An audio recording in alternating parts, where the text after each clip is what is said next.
Chef Leonard, obviously somebody that I've spent a lot of time with over the years. You obviously have been a mentor to many chefs over the years with your role as the team manager for the U.S. culinary team, executive chef at many of the prestigious clubs around the United States. So you were in a restaurateur for several years and president of the American Culinary Federation. So you've done a ton of different stuff and always seem to have kind of found more time to set new goals. And even at this pace, still, I always see you kind of posting new things. It's very clear that you love what you do and you love cooking. And we wanted to take some time. We're doing a series on culinary competition. So we're going to talk to different chefs that have a lot of experience in competing, and really just try to share that with our audience about like how that's kind of shaped like who you are and how it's kind of shaped your career. And maybe before we dive into some of the questions, maybe if you want to kind of give an overview of your background for those out there that aren't as familiar with you. In addition to what you said, I think that's a lot. Yeah, I've been fortunate. I've had an incredible career that's, you said, still going, still reinventing myself. And took a lesson from your page actually about the running out of runway stuff, and cleared some runway so I can go on to other projects and things that I wanted to do for a while. One of the highlights of my career was 13 years with the British hotel and catering company Tres House Forte. And when you get to stage and train in places like Cafe Royal, Source St. Jacques, and travel all over the globe, between that and being the Team USA manager and competing, I've been fortunate to be, I think about it, China, Hong Kong, New Zealand, Dubai, competing, sharing what I love to do, Singapore, Italy, and of course, Germany, too many times to count, and Portugal.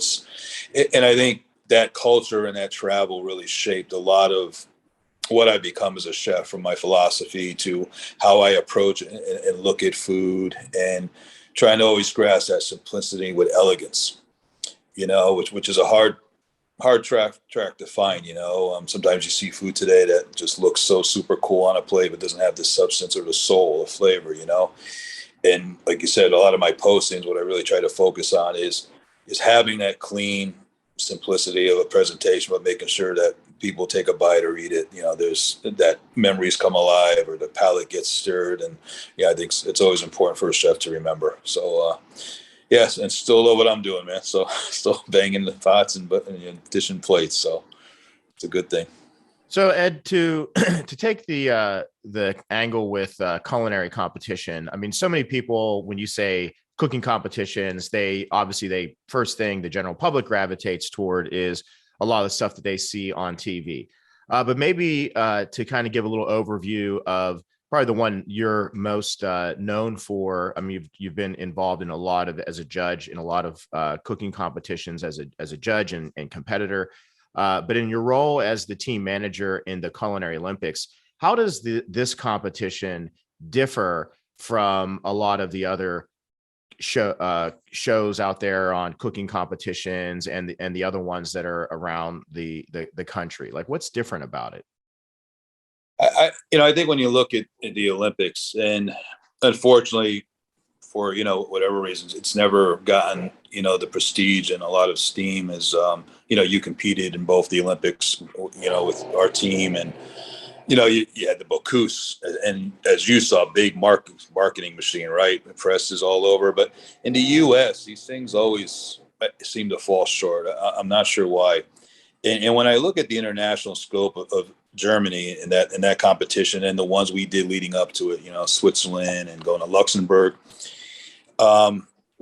I think the difference about it is you have a good variety and team of working chefs, chefs that it's not TV drama. It's not reality shows and all the stuff that's behind the scenes to make a show entertaining.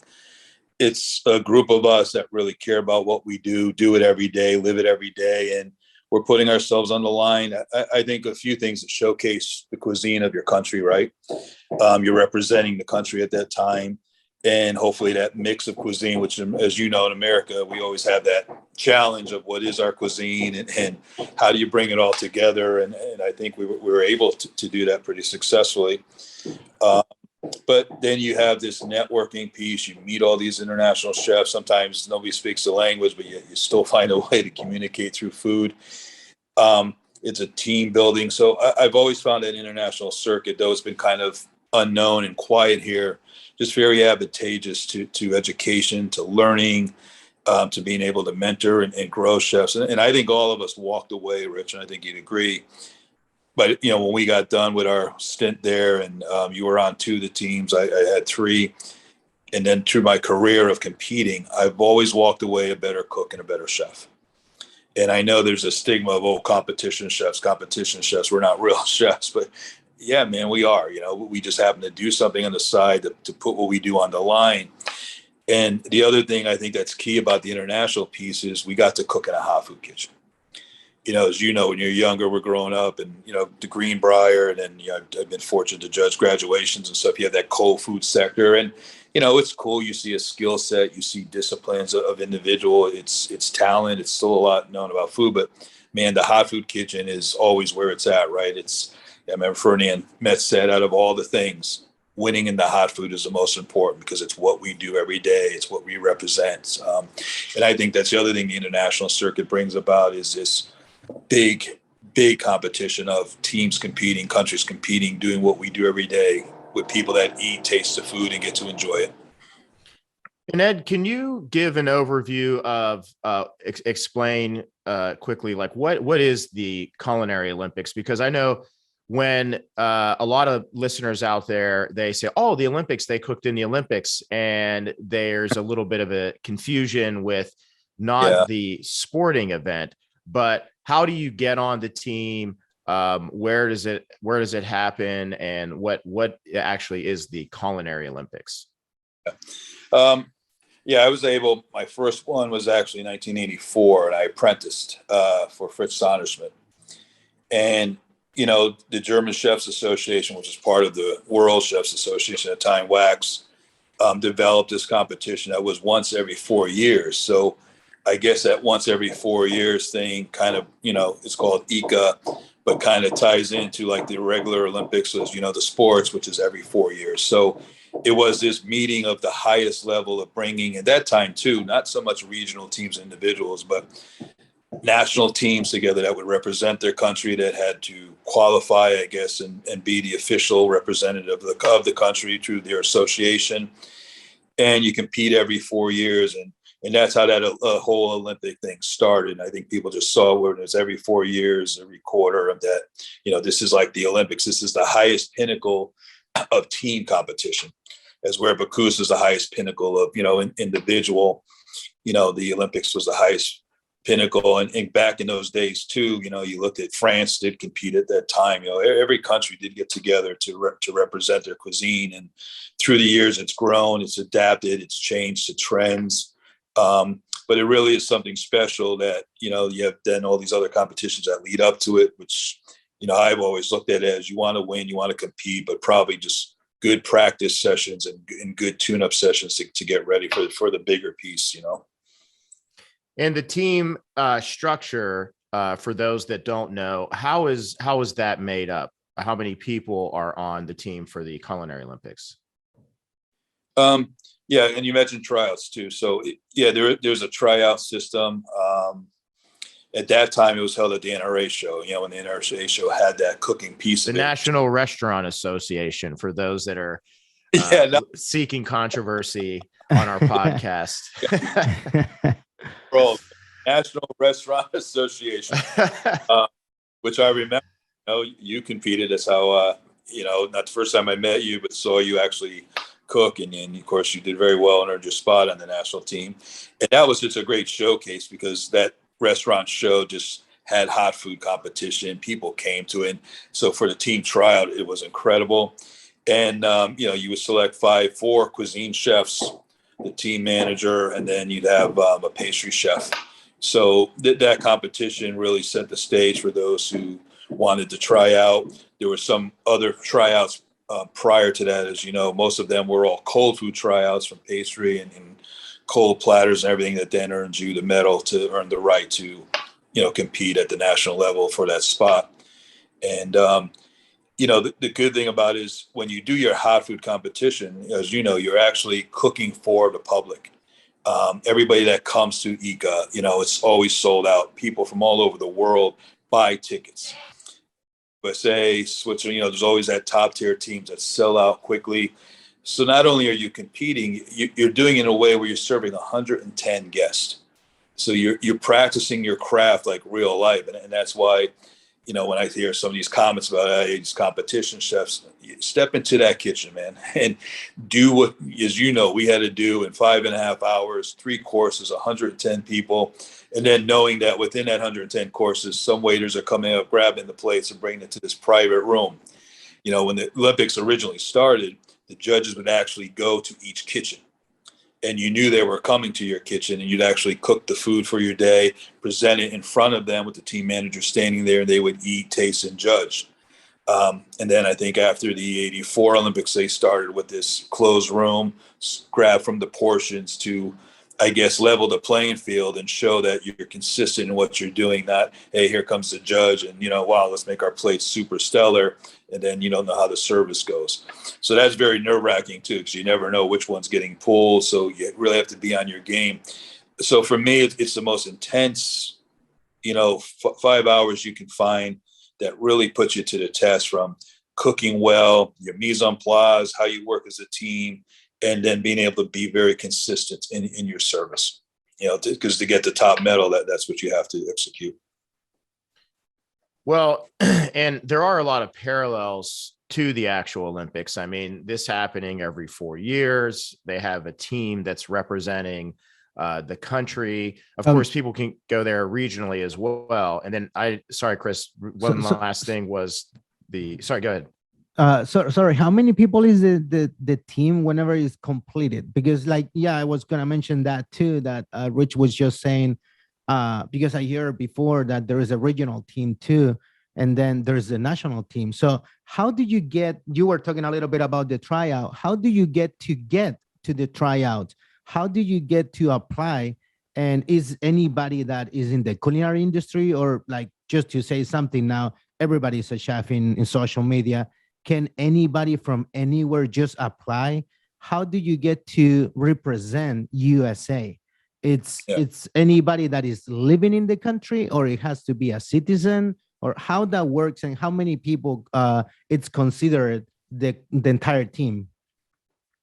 Well, very good question. And just a bit of history, because what was interesting is when the U.S. team started winning, so tryouts were formally announced, right? Mostly through the American Culinary Federation, which is the parent of the team.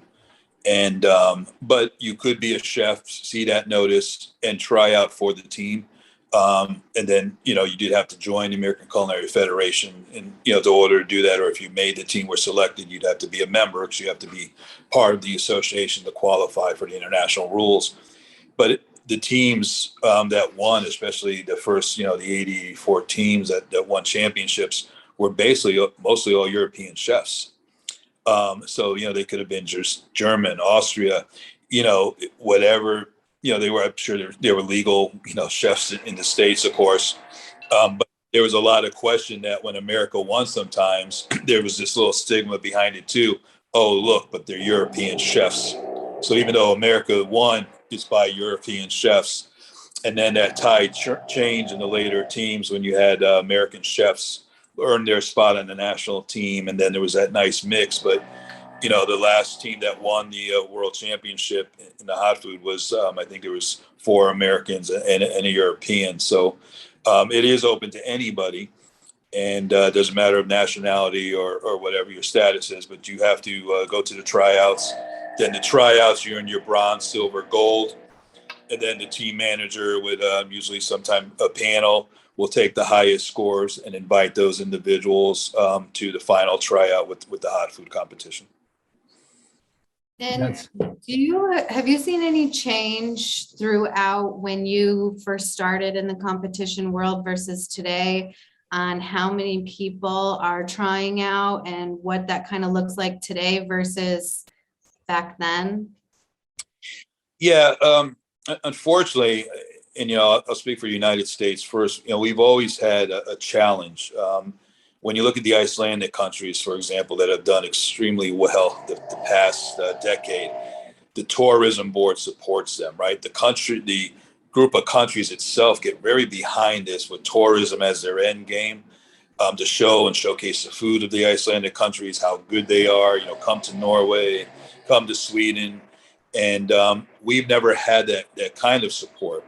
But competitions were so big a part of a chef's career. When you go back to the 70s, the 80s, even the 90s and early 2000s, we all competed. We all tried to test our skills in various competitions, and there was a big interest. Now I think it is unfortunately died down some. The competition world itself has really slowed down and not become as aggressive. I think a combination of the chefs don't have the time, the balance of life, your families, all these other things are become important. I also think social media, as it's done with everything in our life, has changed, right? And you see a lot of these chefs become famous chefs or talked about chefs or in the magazines and getting press without competing. They don't belong to a chef's association. They don't, you'd be one of the Food and Wine's upcoming chefs, but most of them, in fact, all of them, don't have anything to do with the American Culinary Federation. They don't have anything to do with all these associations. They focus on this craft. And then you get the younger kids out of culinary school seeing this. And then you have money competitions. You have the prestige of the Bocuse and what you get out of that from marketing, publicity, pastry competitions, the Coupe de Monde, the one in Vegas, all have money purses tied to it. The Culinary Olympics doesn't have money purse. It's actually very expensive to send a team and compete between your tryouts, your practices, and your final destination. So we do see a slowdown in those competing. We do see a slowdown in those who want to lead the team. So in some ways, it's kind of sad because it was such a big thing, and I think it generated so many very good chefs out of the circuit and out of doing it, because competing versus real restaurant life, yes, is absolutely different. But to compete at a high level, and when you've done what we've done and you compete all the time in all these different countries, your work discipline, your grasp of cuisine, your knowledge, the learning from all the other chefs. When I look at the last two teams that I had, which Rich was part of, we had all master chefs except for the pastry chef. So talent challenging each other at the highest level. So that's what I think. You walk away for your real life profession a much better cook, a much better chef, because you shared and learned so much. And I wish younger people can see that. I hate to say that. I sound like an old man when I got to use that term, but it is true. They don't find the benefit necessarily. When I first started, I didn't get gold right away, and I got frustrated, and I worked harder to get better, to get to that level. Today, maybe one or two times they don't get a gold. They just walk away. This isn't worth it. Some judge's opinion. My food's good, and they stop competing. So it's just a different mindset and a different day and age that I think has slowed it down and taken away from a bigger interest.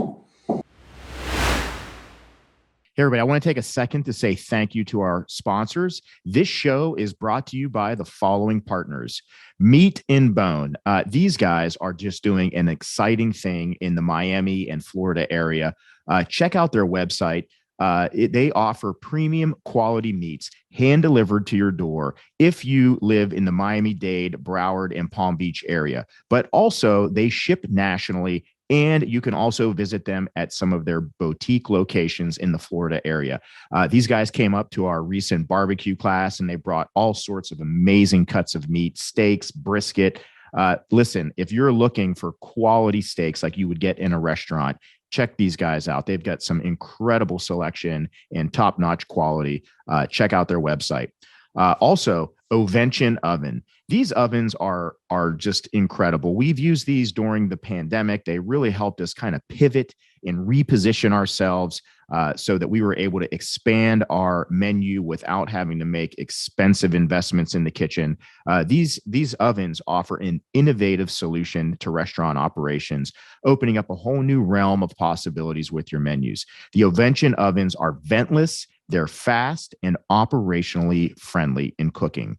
What we do is we program our recipes in the oven, and our cooks just press a button of the image of what they're going to cook. It's a whole new way of cooking.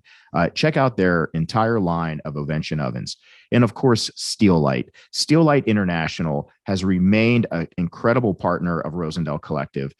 They are an internationally world-leading manufacturer of award-winning inspirational dinnerware for the international hospitality industry. They've been a longtime partner of Rosendale Collective, and they're getting ready to sponsor us with some incredible tableware for our new section on Rosendale Online, and we can't wait to see what they're going to come up with.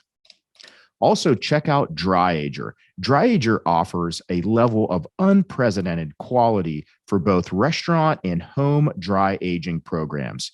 They make the most amazing dry aging meat cabinets in the industry. They are designed with sophisticated technology. They're made in Germany, and you can get incomparable taste of restaurant quality steak in the comfort of your own home.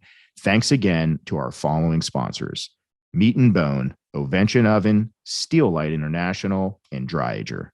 Now, back to the show. What were some of the challenges that you faced when you were team manager? I mean, were there things that, like, balancing it all? Because I know at that time you also had a big role with your job. I mean, this isn't a full-time job. I mean, it is a full-time job, but it's not one that you can just walk in and get a compensation for. So you still have to keep all these other aspects going. You were responsible for fundraising and establishing the vision. What would you say were some of the challenges that both, in any role on the team that someone can expect to maybe face when they're going through these years of preparation for the competition?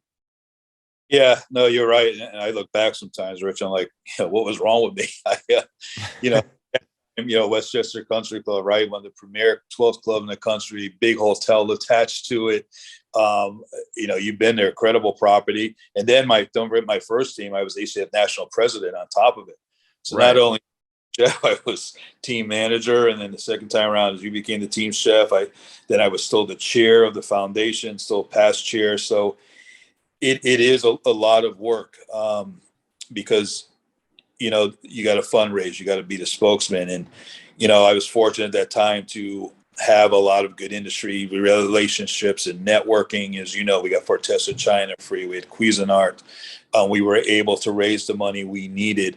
And I think a good part of that is, when I look back, I wasn't a sales guy or marketing guy trying to sell something. I was a working chef that can use your product, sell your product. All you guys were. So that was the advantage to them. As so many guys are buying for Fortessa China, right? Even though they donated everything, they got their return tenfold. But it is challenging because you have to do all that management. You got to deal with the politics. You got to deal with the criticism. I remember once talking to Keith Keogh, and he wished me well, and he said, just now that you walk away, you got a big target on your back. So just realize that.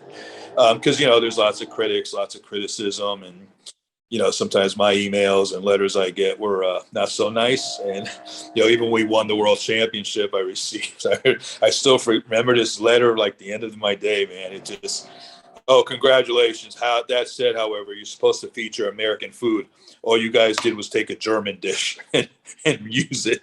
And I'm sitting there like, you've got to be kidding me. First hot food championship since 1988, letters from Mets, all these great people, and congratulations on our job.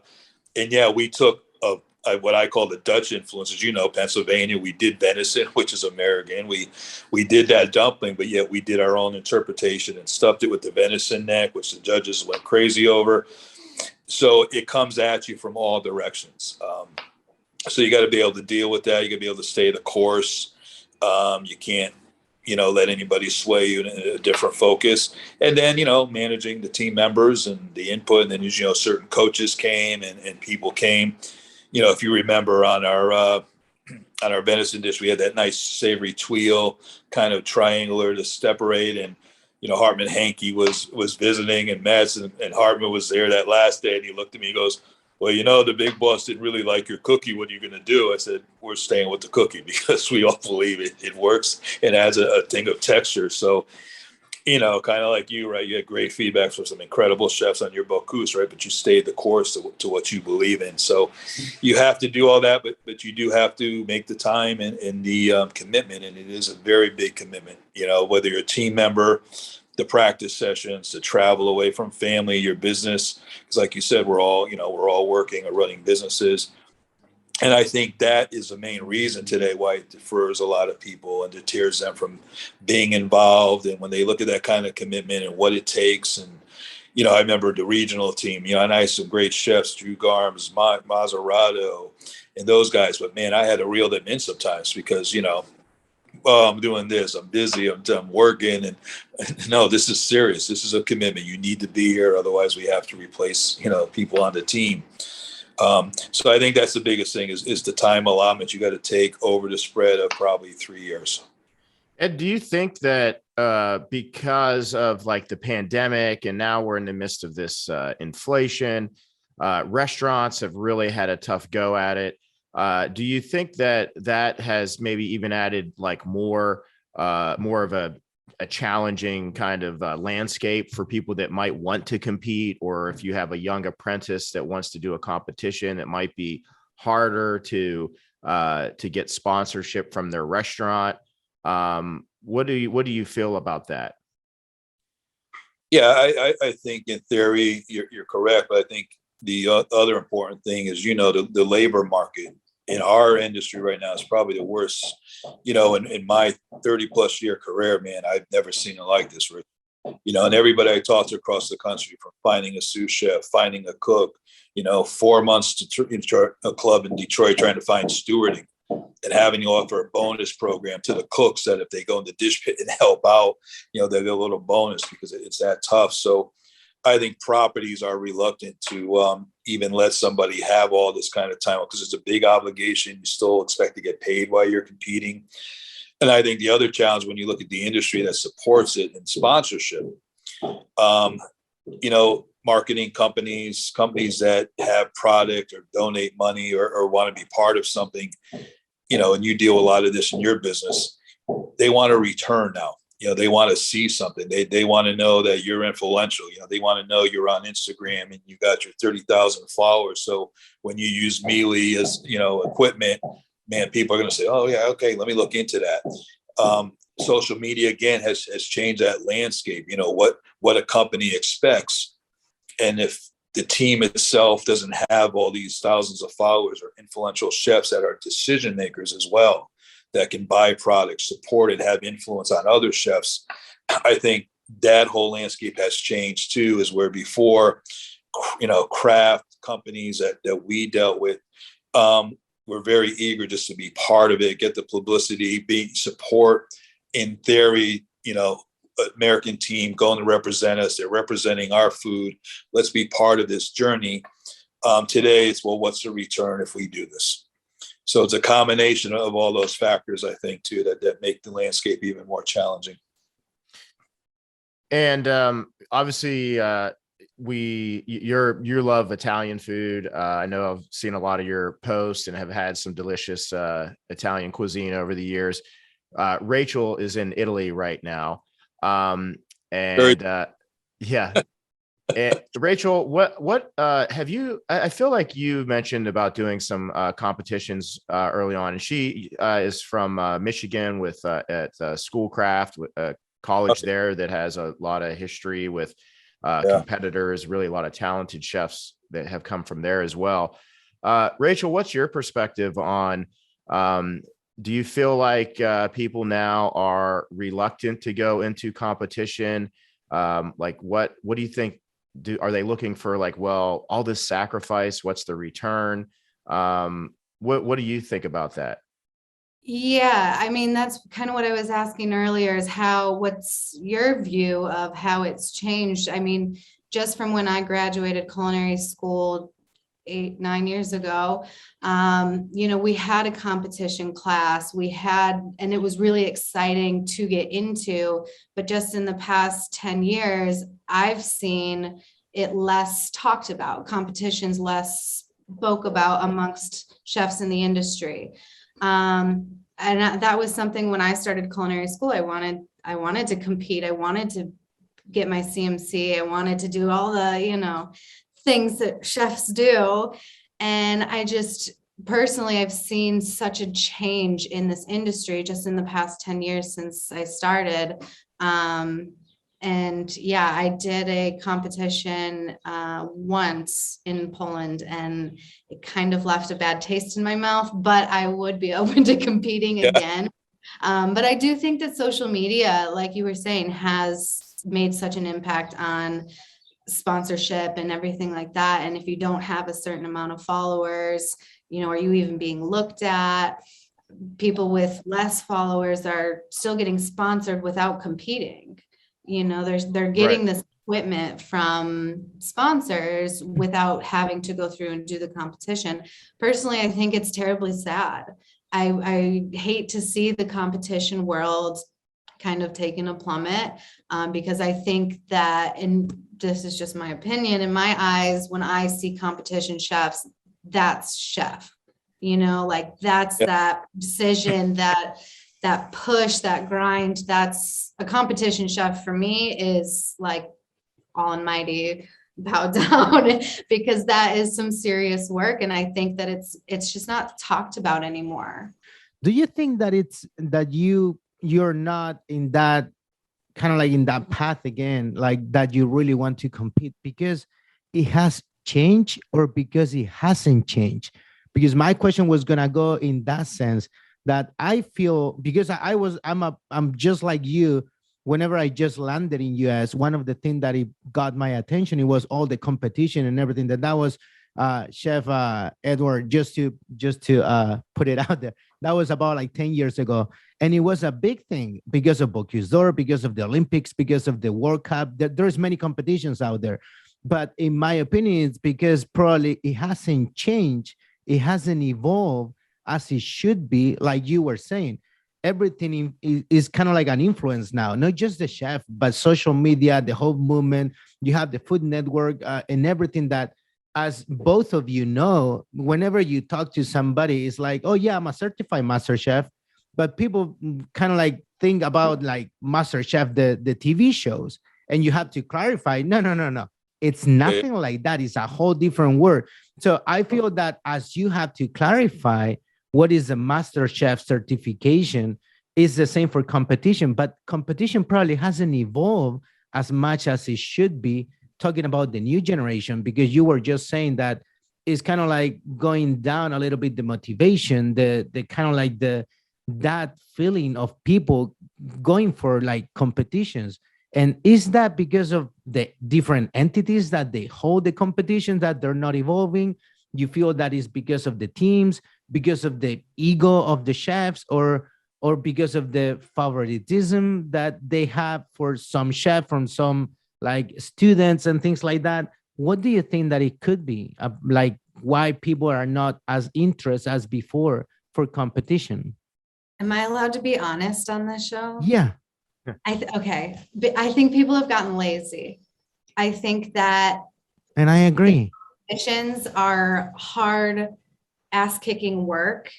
And I think that people, and my generation, is really lazy. What's your generation, Rachel? I'm a millennial. Yeah. Yeah, we're not. But I think it's just a generational difference. And I do kind of agree with how maybe there are aspects of the competition world that could and have potential to evolve more into meshing with kind of where our world is today. But majority of it is, I think people are lazy. I don't think that, like, people don't even want to work in a restaurant. How are they going to want to work and do a competition? Because that is 100 times more work and dedication and sacrifice than having to just show up for an 8-hour shift to bang pots and pans on the line. Totally different worlds. So before the chef start to answer the questions, so Rachel, you're saying that you included and myself included, we got lazy and that's why we are not interested in competition anymore. Not necessarily true. I was just making a general blanket statement, but I do think that there has been a change in perspective of present day chefs. But in your career, everybody has a different path that they're taking. I always look at it as a lot of times whenever it's kind of like the stock market, when everybody's talking about like, oh, sell, I'm buying. I do everything the opposite of usually what I hear on the news. And I think that like in your career, this is actually an opportunity where if there's not as much competition or not as much restaurant competition out there, this is an opportunity to go and do something. It's a little bit against the grain and you have a competitive advantage. You can differentiate yourself.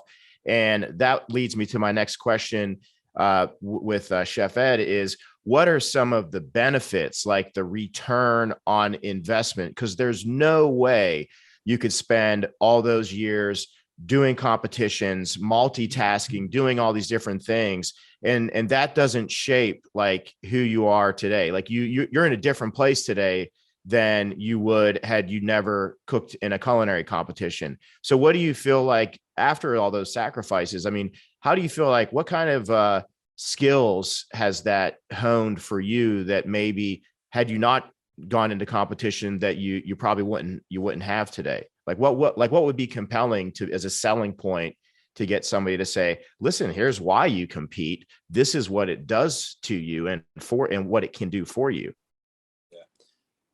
Yeah, that's good. And you're right. The ROI is important. And I've always looked at it as I want to get better at what I do. My competition driven self was, I want to keep getting better. And I guess the gold medal was the gauge. But, after that happened, I ignored that I had a goal and said, okay, how can I get better? Maybe get a perfect goal or do different things. I also went into different directions. And going back to Rachel, like she says, people being lazy today. I mean, man, I remember staying up one time 38 hours straight. I actually did a category A and a category C together at the same time. Did 2 big tables, man. I think I had 18 fit. And the interesting part, category C was pastry. Now, I'm not a pastry chef. And I broke a mold, kind of like you say, you go the opposite direction, right? You try not to be a rebel, but you say, I took the cold food concept of platters and put it into pastry. I remember I did this beautiful pastry terrine that I sliced, shingled. I did it almost like a cold platter, except all pastry. I had a little marzipan. I found the New York Times ad for this little frog lady with a shopping bag. It was some kind of statue. And I made all these little marzipan bags with raspberry sauce in them. And the frog is the centerpiece. And so I remember after I came down, doors open, judges are there. And you got my critique on cold food and everything. And I've got a goal. I was very excited. Got to the pastry table and Gunther Highland. Like, there's a couple of pastry chefs with Fritz Saunders. Okay, where's your pastry chef? We want to talk to him. Great table, gold medal. And I looked and said, it was me. No, chef, stop kidding us. Who is your pastry chef? I said, I did this. And then they got mad at me. Like, they honestly, one of them got mad and said, you're a cuisine chef. You have no business entering in pastry. Why would you do this? Why would you not have a pastry chef from your price? And I'm sitting there saying, okay, I understand that. And man, I think after what I said too made it worse. I said, but you gave me a gold medal. So my work evidently is good. But as an executive chef, I'm going to have to oversee a pastry department, work closely with the pastry chef and oversee that department. And for me to learn that skill set is important. For me to understand if I'm going to support a pastry chef competing, to be able to coach them and help them. This is why I did this. This is why I've spent so much time practicing, learning it. So I know I have a skill that I can be comfortable to work and supervise a pastry department. And, pastry chefs are never in agreement that the execs, they think the exec pastry chef, way around. So I had my, but when I look through the years, Rich, even now when I'm working, my younger guys will look how I work or how I start plating up and how I just comes natural. And they just look at me and I look at them, I said, this comes from a time and day you guys don't understand and you haven't done. I said, so many years of doing this. It's a discipline, how I set up a station. It's a discipline of how I work, how I set up my mise en place for the pass when all the food comes through so I can finish it off.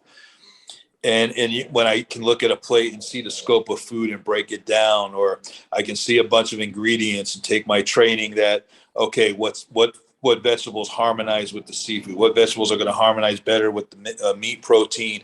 Put it together, write the menu. Those are invaluable skills, Rich. And you're right. I'm not sure I'd be in the same place if I didn't go through all those years of trial, tribulations, and putting myself on the line. And I never expected anything because, at that time, there wasn't the big social media thing. And it's a shame in some ways. So I think if competitions were at the forefront today as they were with media, but I think what Chef said too, I think the challenge, if I was running ACF today, I would blow up the whole competition thing. I would revamp it. I think you need to do a few things. I think you need to have a social media aspect to it that ties in. I think you need to get the right companies that are cooler, whether it's cool equipment, all the things going on, product that they can use. And I would make the competition money-based competition with a purse attached to, first, second, third. I would make it a more contemporary freestyle competition. Make sure you get a good group of good name judges that younger culinarians respect and want to hear from and talk to about their food. No disrespect, but I think if you're competing sometimes and you're being judged, and again, I mean this in the nicest way, but just thinking as a young person thinks this, because I've been told this, if you have a 70-plus-year-old judge sitting there that's been retired for 20 years, that's not going to pass. Right? I'm being honest. We can laugh, but if Rich Rosendale's sitting on the judging panel, and I was waiting for somebody to put it out there because we all know that. We all know that, yeah. and we know that, and even that. I don't know. Are you part of the ACF? Yes, I was past national president. So are you still involved in the Olympics? Like as a manager, what's the name? Team manager is what you were doing, right? I stepped down in 2008. So after the 2008, I stepped down, and I always had a philosophy, Chef, but unfortunately it didn't happen with ACF. I've always believed as a leader and mentor, when your time's done, you step back, you can advise and consult, but you let the younger next generation, you let them come up and enjoy and take over the reins and put new blood in and new thought. What happened is that new blood, new generation didn't come up right away. It was still same guard coming in. But I would totally revamp, modernize. And again, I would make sure the judging panel just has some names, and even not necessarily a competition chef. Me, Rich Rosendale on the panel is kind of cool, but I would take one of these good chefs today that are in the restaurants or have a great name on social media. And even though they're not maybe a competition chef, shit, man, Thomas Keller may not be a master chef certified, may not be a competitor, but I sure the heck would listen to his feedback on my food. I think if you made a little better judging panel, you got sponsorship to make it a nice money purse, or you walk away with an incredible tool processor and knives. And I think you need to approach it to get your generation back and the generations after back into it. And I think, and I'm very different that way. I'm not going to say my age, but a little older than Rich. But my guys look at me, man, as honestly like a badass OG, right? I got the tattoos, exactly. I rock in the kitchen. That's cool. Man, still doing things, and I progress. I don't ever say, "Oh no, you got to do it this way." I did it 5 years ago. I'm always challenging, say, "How can we get better? How can we, what's a better technique to do this?" And when you do that, you grab their respect. You get them excited about working with you. Right. I think if we could take culinary competitions, revamp them, modernize them, make the format a little different. Honestly, cold food is passé in the old sense of these platters and stuff. Mm-hmm. I would bring to the table make 5 incredible cold appetizers, make me a salad using beets, orange, burrata, and a few other items that all love together, man, in season, and show me your stuff. I think there's a way to kind of bring it back, but I'm not sure if the bigger mindset, at least on that level within that organization, is going to try and attempt that. But if I was still leading today, I'd probably blow it up and do that. And I think maybe, because you're right, Rachel, there has to be something in it for me today. It's just the way it is. And, Rich said, you said the ROI, but you and I in our generation, and I think thought differently of it. We put in all that time for all these other reasons. We never expected what's in it for me. It just made us better. I think we got benefits out of it that we didn't really plan on. You're sitting in Italy. Where are you, by the way? What part? I'm in Calabria, very, very far south. I know. So yeah, my grandmother's from Naples and my mom. My tattoos are actually in Italian. But you're in a place too where the Federation of Italian chefs are very big on competing, man. And even they are having trouble getting that younger set to come in and admire and respect the old guard and all the stuff they used to do. And because now, there's Michelin, right? Michelin's everywhere. That's also changed the game a bit too. Somebody said, I've been fortunate to do everything in my career, but the one thing on my bucket list left off is a Michelin star. And, in my prime, there was no Michelin coming to the US. Now Michelin's everywhere. You can see Michelin approved restaurants. I'm not sure what that means, but, and I a younger chef too, right? What would you rather do if you're working, is get a star or get a gold medal in competition? So I think there's all these factors. And that's why I think whether it's wax, ACF, I think even the Olympics, I think a more modern approach has to be done. I think an insurance with social media presence. I think that's the cool thing about the Bocuse. Some people say, it sold itself out. It's a marketing machine, man. And when you do it, Rich, I think you would not look any 3 of us in the eye and say you didn't benefit from all the press and everything you went through with that competition. Sure. Yeah, absolutely. Yeah, and I think that's what's missing from the competitions today. Is nobody said we need to blow it up, redo it, and make it applicable to today's generation. I feel that what you just said about Bocuse is it's something that potentially I would say is real about the social media and everything, but at the same time, it goes into the chef. I mean, we've seen lately chefs in the US at the top, and not all of them are out there like with that marketing like potential that they could have. Rich was one of I didn't, just to give you an idea. I mean, whenever I landed in US, and the first thing that I did for Rich was I took one of the classes that was the sous vide class. I didn't even know who Rich was until one of the sous chef at the hotel that I used to work, he told me, if you had the money, go and take the classes and try to do as much as you can. And then I got involved with Rich and everything. Have you competed in Bocuse d'Or? I'll let Rich answer that. I tried out once. So I had to withdraw, so I'll let him. He's got the more background. No. Because one of the reasons why I was asking you that is because I really wanted to know somebody that, because I know that Rich and I've talked to Rich before. The difference of the competitions and everything, the difference of the food that you're plating, like you were saying, how much you would love to make the competitions of the ACF, make them evolve.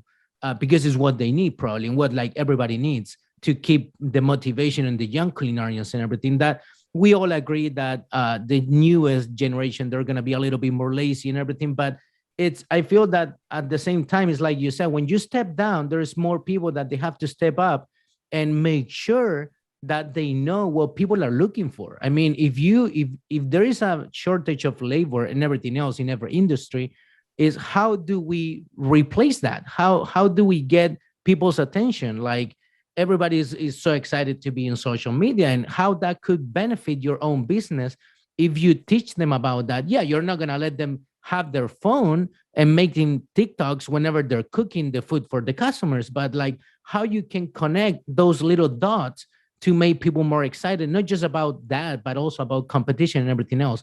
Do you feel that most of the competition, they're similar in what they're looking for as a gold medal, to say something, or you feel that they're totally different words, that there's one more important than the other one? And the other question is going to be like, you were mentioning about that, what is in your bucket list, what is left, and is a Michelin star. And I feel, because of what I see from Rich, from other chefs that I've been working with, I feel that whenever you go into competition, if you were able to achieve a gold medal, and you were talking about the station, how you set up your station and everything, in my opinion, when I see that, how the chef, they set up their station to reach a gold medal, that's a Michelin star restaurant level. And that's my opinion, because that's what I see from other places. And you can ask Rich out of the camera. I'm always asking Rich, like, can you send me a picture of the station that you set up whenever you were competing here or there? Because it's something that you look at every single detail, and is something not just to admire, but to learn from the young culinarians. Because whenever you go to a hotel, to any kitchen, you see them and their stations are like all spread around, and they don't have a flow. But in that sense, do you feel that the different competitions, there's one more important than the other one, or all of them, they're the same level, not considering the marketing point, of course? You mean globally? Right. Yeah. And the only reason why I keep mentioning Bocuse, because I don't think that's perfect either, but it has managed within a small world to be recognized. And I think because it's the top name chefs who judge, but when you look at the negative for the US, again, most people don't know about Bocuse. Most people don't know anything about it. You look at the people in Iceland, the chef gets paid by the government to practice. Yeah. Gets to leave on his job, gets paid by the government to just do this thing. They find value, I guess. The French, of course, find value to uphold it's French competitions named after their chef. But most of the world too. I can go to tons of people, foodies, people that go to Alinea, all these great places, they won't know what the Bocuse is. And I think maybe that's the negative too, is it's our own circle, it's our own world that hears about these things mostly, especially in the US. So when you talk to younger individuals, again, who just aren't exposed to things, don't see it on TV, don't see it on, they see the competitions on Food Network, which the negative is they ruin the aspect of professional cooking and our competitions and how we do things. But yet they're getting recognized, right? They're getting all this press time. Some walk away with money, like on Chop. Unfortunately, it overshadows any serious, really good competitions. I think the worthwhile ones are still the ones we, again, don't see or get press about, are all the ones in the colleges. A lot of students still have to do finals. When I was at Le Cordon Bleu, all the students had to do a final test, a final cooking test. So they'd have a competition to, finish off their program. And then they leave school, unfortunately, and there's nothing to keep them in because it's just not well known. We have no publicity on it. And that's why I think a revamp of trying to get a major player sponsor or a major magazine, or somebody that deals with food that would look at the competitions as, wow, this is an incredible thing. Let's not do reality, but let's do this real thing where chefs get in there and compete, and younger people grow and have an opportunity to train and get better at what they do. But I just see, unless that happens, a revival. I just really don't, sadly. I think you made a great point that the competition chefs, and that's just its own circle, it's its own clique. And if you're not in it, or you don't know somebody in it, you don't hear the term Bocuse d'Or, you don't hear Culinary Olympics. You think Culinary Olympics, like Chef Rich said, oh, they were cooking at the Sport Olympics. So if you're not in that circle, just speaking from somebody from my generation, is you don't know what that is. You don't know what the Bocuse d'Or is. You don't know the level of badassery that it takes to compete in that.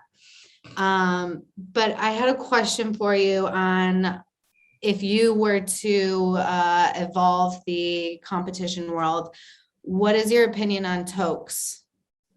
And I mean, no disrespect to anybody in the industry, but it's just changed. So I'd love to hear your opinion on them now.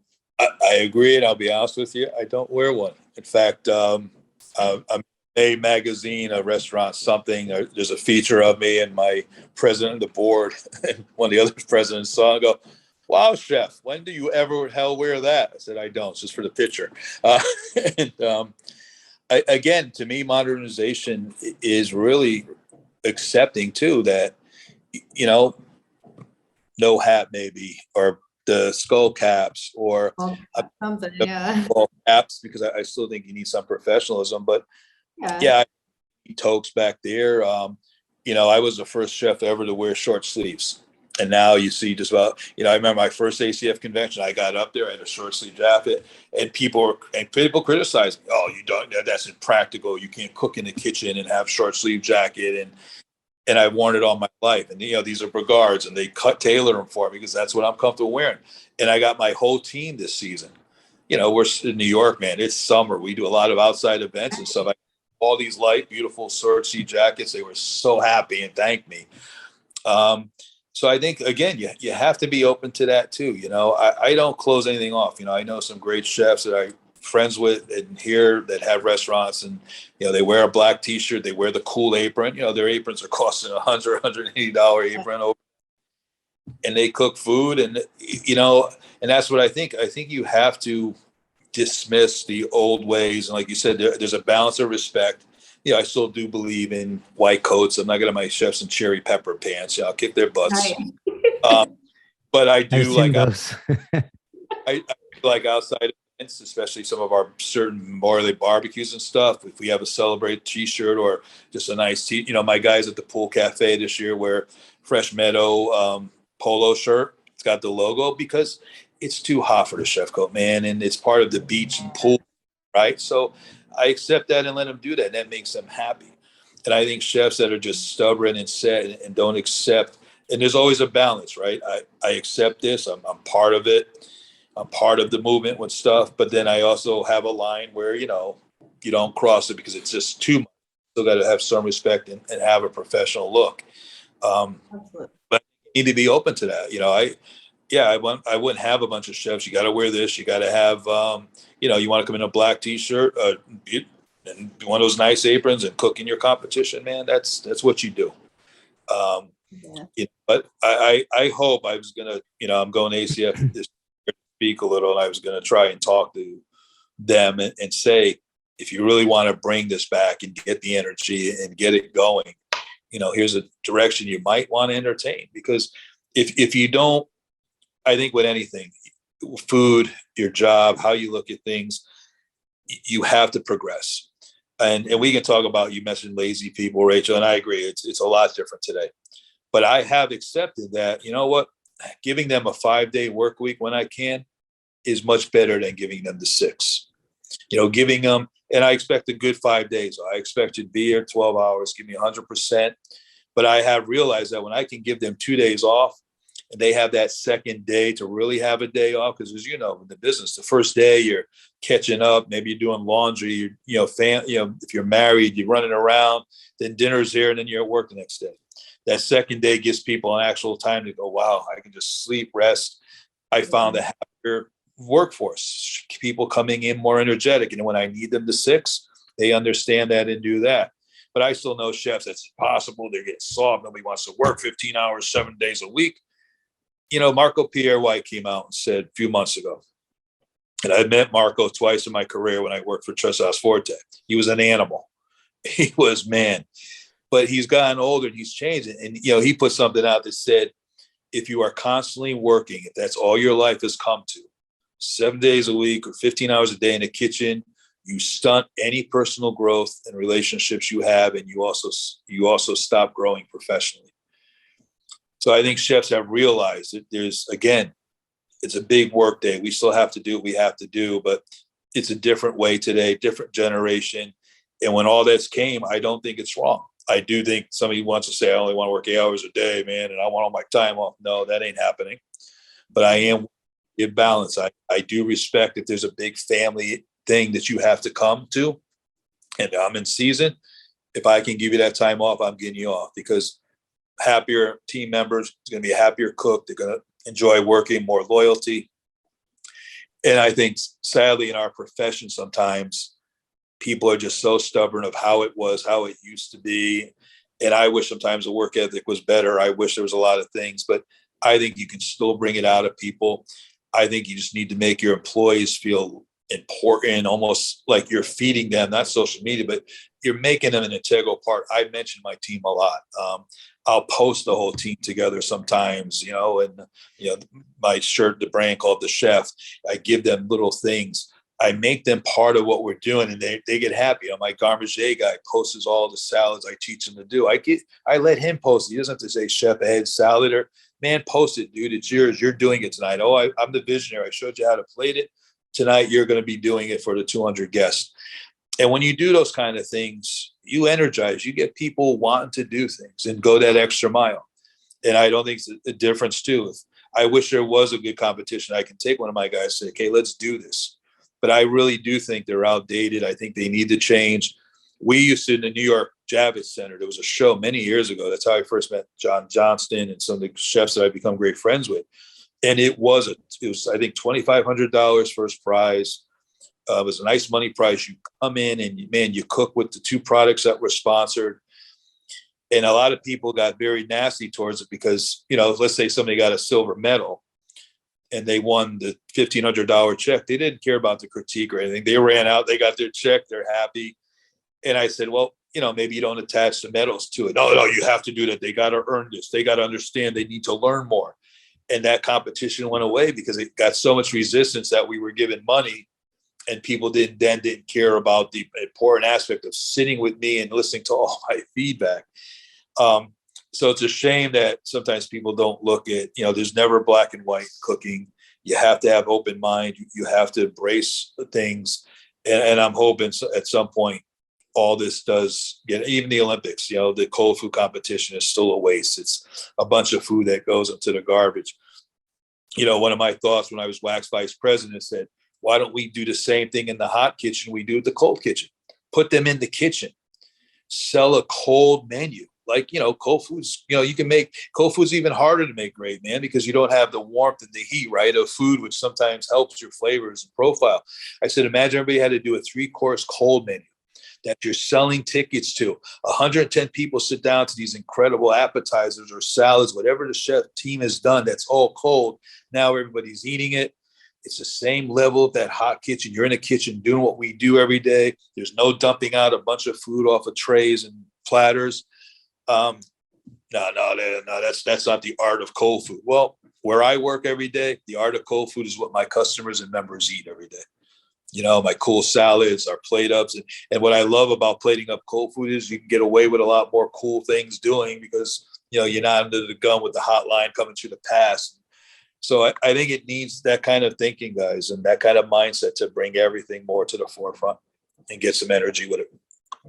So I have a couple closing comments and then a final question for you, Ed. And of course, if Rachel and Chris have anything to add, they certainly can.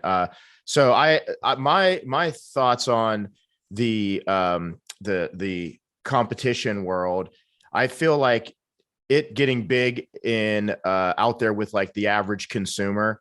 I kind of look back in my personal experience, like when I was doing recipe rehab, and people would always stop me in the produce section at the grocery store when I was out, and they would always ask about like, oh, that Chef Rich, show me how to make your guacamole. I saw it on Saturday or da-da-da-da. And most of them didn't know anything that I had competed in some of the most intense cooking competitions in the world. Never heard of it. But I was like a rock star because I was making a 7-layer burrito bake healthy on Saturday. And I learned a lot from that. And I understood. I was like, well, to these people, this is the lens that they're looking through because it's what they understand.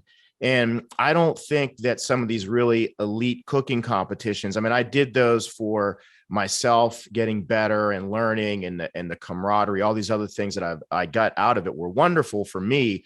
But I don't think that the general public, I don't ever see that really being something that they're going to really look to because they don't understand it. It's so foreign, but they understand how to make a rockin' guacamole, or they'll watch some of these cooking shows and they love seeing the mystery ingredient is Cheetos. I mean, it's just because it's entertaining. So I think that's one hurdle that international intense cooking competition will always have. And then secondly, in defense of the millennials, and I'm from Generation X, by the way, but I do think that I wouldn't look back and really say that I think that the generation is lazy. I think that it is maybe less patient with some of the options that are out there. And by the way, if I was a millennial, I would probably, I'm not naive to think that I probably wouldn't feel the same way. It's just more compelling to me. It's more interesting to me if I can get from A to Z faster. And if I said to my son Lawrence, I was like, listen, you can do this for 8 years and you'll get here, or you can do this for 8 months and you'll get here. And ultimately we know you're going to be a different person in both of those journeys. But if people are able to accomplish some of the things that they want to do and they can take a shorter route to get there, I think it's just more attractive. I don't think it's on just like with employment. I don't think that it's on the workforce. I don't think that it's on the competitors. I think it's on the mentors. I look at myself and I think it's up to me to figure out how to make a better work environment, something that's more compelling, that wants somebody to come and work for me. And I think for the people that create competitions, that we really need to kind of look and figure out, something that's like more marketable, that's like maybe it's not as much of a time commitment and all this stuff. But I also think people want to be inspired. That's the one thing that you can get people to do all sorts of different things if they're inspired and they're motivated to do it. So I think that is like that is where the narrowing the focus for competition. It's got to be inspiring, and it's got to be, and what's inspiring to me is probably going to be different to somebody that's a millennial that's coming out and looking at a competition and considering it for the first time. It's they're looking at different things, and I don't blame them for wanting to have more free time. So that's my final comments on competition. I did want to ask Ed, because I just, all the food that you put up, all the pictures always look so amazing, and they look like things that are craveable that you want to eat. But I'm part Italian. Rachel's in Italy. And you put up some great Italian food. I'd love to know, leave us with some words of wisdom, or some favorite, maybe a favorite Italian dish, or do you have any secrets, anything that you do in your kitchen for, making the best gravy, or even just your favorite Italian dish? In the heart of Long Island here, so I get yelled at sometimes for use gravy with all the Italians. I'm over here, Mamma Mia, he's calling it gravy. Well, I call it sauce. I never called it gravy, but I've always called it sauce. Everybody in my house called it sauce. I call it, just sauce pomodoro, and I still have an issue with the marinara thing, because technically marinara in Italian means married to the sea. So when you go to Italy and eat marinara sauce, you're getting a seafood sauce, but it is what it is. I think my favorite dish, Rich, and besides pizza, man, I see my post, I love pizza, but when I look at Italian cuisine in general, and you look at the greatest dishes, I mean, even a margarita, right? Even my favorite pasta is cacio di pepe, right? Simple, man, pasta, the best Parmesan cheese blend you get, cracked pepper, all Italian cooking, all the great dishes have that 3 to 5 ingredients, most high quality, the best you can get. When we do our sauce, for years I've used the same DOP tomato. I don't defer from it. They try to substitute it. They lose my business. Like, they're scared. Send me the tomato that I know. Frantoia olive oil has been a staple. I just find the highest, I'm using a red label now from Amelia Parmesan, 24 months. It's just bringing the finest ingredients together. Scaffè always said that, right? There's 2 things that are going to make your dish. It's what you buy and how you prepare it. And, my grandmother and my mom, they weren't gourmet cooks. They couldn't create. But, man, whatever they cooked was heart and soul, from the garden, pulls from here. There was no superstores. There was no Whole Foods. Go to the backyard. Just get the eggplant. And I tried to keep that. I've always admired your presentations. Your food always looks, sometimes you do these coolest things, man, that I look at. And I try to just blend this modernization with still the core foundation of the best tasting food you eat is the simplicity of great ingredients just brought together that makes sense. And I don't think that's ever going out of style. I think that's the foundation. When you go to Italy, you don't find all this, even some of the Michelin stars, you look at some of that food, there's a pasta maybe turned in the ladle and wrapped nicely, but it's those simplicity, those 3-5 ingredients, the final ones all put together and just showcase the flavors of great food. And that's, from my family, my grandma had 16 kids. Wow. They lived food. Yeah. My mom had 12 sisters, man. My poor grandfather died in his late. And I blame because it's outnumbered, man. How do you have 13 daughters and a wow. Wow. Oh my goodness. But what taught me, once most growing up is that, and I was on a podcast yesterday actually, and I bought, they asked about this, is food circles around our life, like food brought people together to eat, to talk, to converse. Today you see families having dinner and they're on the cell phones.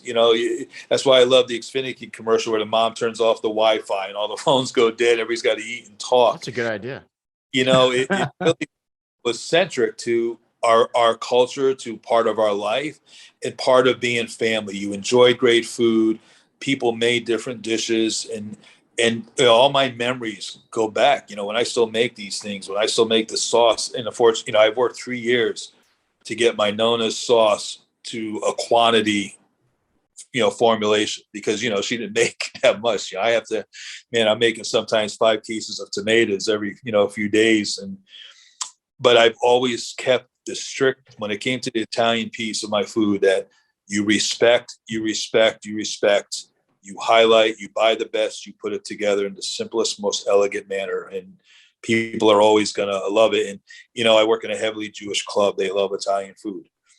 And, whatever we do, man, when we showcase it on the menu and stuff, they go crazy. But it's that philosophy, even commercial things like veal chopped Parmesan, right? Which, it's kind of an American version. But, we take that Colette, the chop, we French it perfectly, we pound it out. But man, I'm using the best ingredients. And then when it comes out through the pass, I'm taking this great cheese that I bought, putting it on. I'm taking this incredible kind of like a gremolata oil that we make, and I'm pouring it over. I'm just adding those little touches at the pass and the garnish, and it just elevates the dish one more level. But it's still at its core, it's just incredible food brought together. So it's always been my philosophy. You've worked with me. Dancel talks about Sunday sauce. When I used to make Sunday sauce for you guys, right. It's kind of our good luck thing, just praising all the meats. To me, there's just still nothing like when you do that. That's the core of incredible food, and it should be the core of competitions, right? It should be the core of everything we do. And I think if that's focused more, we can get a lot of great energy in the future for food. Awesome. Chris, Rachel, any closing comments or questions? Just one more. Chef, where can people find you? Social media, website, anything, like if you're doing classes or anything where people can look up to you or get in touch with you? Yeah, I do have my website. Chef Edward Leonard. I can actually send it to you so you can post it on the podcast, on Instagram, on Facebook, and LinkedIn. But the website has a lot of background. It's got, the usual press kit, but tells about my philosophy, my upbringing, constantly changing the photos. Rich said the Instagram, I'm always posting. So, and people, my email information is all there. So I'm always happy to anybody interested in food or ask questions, and even up and coming culinarians, whether it's competitions or how to grow in the club resort business or what to do. I do my best to answer everything that comes my way, because I find that very important to inspire as many as I can to do something that I have been doing for years and still love, and not quite finished yet. Way to go. I don't have any further questions, but if you do ever make it over here to Italy, please I- come see Oh, me. I would love to cook with you here and host you here. As you can see, it's quite That'd be gorgeous. so jealous. It's amazing. Like you said, the food, just the quality of everything. It's just a different culture here. It's amazing. I just want to jump to the TV sometimes with some of those dishes, or the lemon coughing off the tree in Amalfi Coast, and they're making a tart with it. And oh man, it doesn't get better. So you're in a great place. Really. Bless you. I mean, my parents, I was talking, I said, oh, what are you so excited to go back for? I said, I just want fruit. I came here, I got here yesterday and I ate an entire cantaloupe to myself because it's just unreal. It's so different, just the way it's grown and the environment and everything. So yes, it's dreamy. So thank you so much for your time, Chef. And if you do ever make it over here, you always have home. I really do appreciate it. All right. Well, that's a wrap with Chef Ed Leonard. And Chef, thank you very much for your time today, and look forward to seeing you in person soon. You will, man. Thank you so much, guys. Take care. Bye-bye. Bye-bye. Thank you. Yeah.